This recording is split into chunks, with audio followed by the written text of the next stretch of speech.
تمام انبیاء اذیت اور تکلیف سے گزرے، تمام کے تمام۔ نوح علیہ السلام کی مثال آپ کے سامنے، 950 سال قوم کو تبلیغ کی لیکن قوم نہیں مانی، بلکہ برا بھلا کہا، مارا پیٹا، خون ان کا نکالا، بے ہوش کر دیا، ہر طرح کی اذیت دی۔ ان کے بیٹے کی طرف سے آزمائش آئی، بیوی کی طرف سے آزمائش آئی، یعنی گھر میں بھی آزمائش اور باہر بھی آزمائش، باہر بھی کوئی بات سننے والا نہیں اور گھر میں بھی مشکل ہے۔ موسیٰ علیہ السلام کے لیے فرعون کی طرف سے آزمائش آئی، اور پھر کس طرح وہ ان کے ہاتھوں قتل ہو گیا اور ان کو اپنا ملک چھوڑنا پڑا اور ہجرت کرنی پڑی، اور پھر جو جو راستے میں تکلیفیں انہوں نے دیکھی۔ یعقوب علیہ السلام کی آزمائش یوسف علیہ السلام کی طرف سے آئی، بیٹے کی طرف سے آئی۔ یوسف علیہ السلام کی زندگی میں ایک نہیں کئی آزمائشیں آئیں، آپ سب جانتے ہیں، بالآخر جیل میں جا پہنچے۔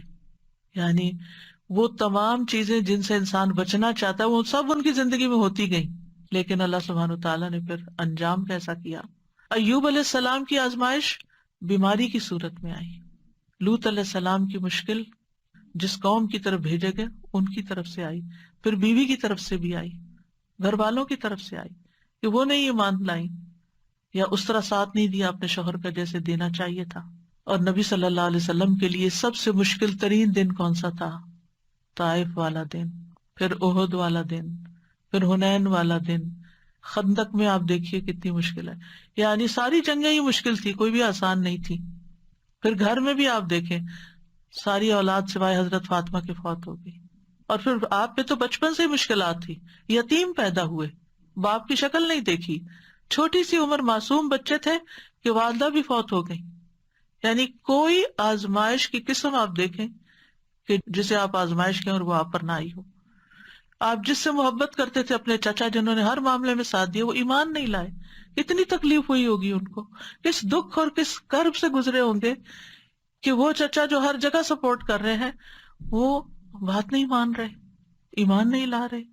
یعنی کون سا دکھ ہے، کون سا درد ہے، کون سی تکلیف۔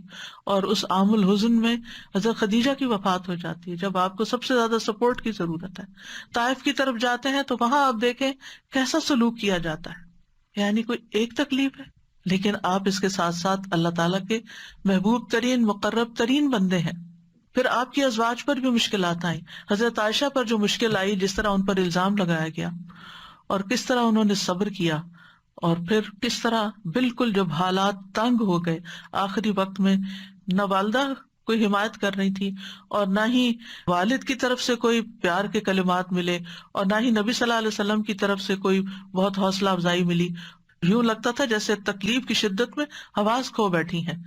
اور وہ کہنے لگی میں اپنی اور آپ لوگوں کی مثال یوسف کے والد کے سوا نہیں پاتی۔ ان کو نام بھی بھول گیا حضرت یعقوب کا اس وقت، یعنی سخت پریشانی کے عالم میں، جب انہوں نے کہا تھا فصبر جمیل واللہ المستعان علی ما تصفون، صبر بہتر ہے اور اللہ ہی میرا مددگار ہے ان سب باتوں میں جو تم بیان کر رہے ہو۔ پھر کیا ہوا؟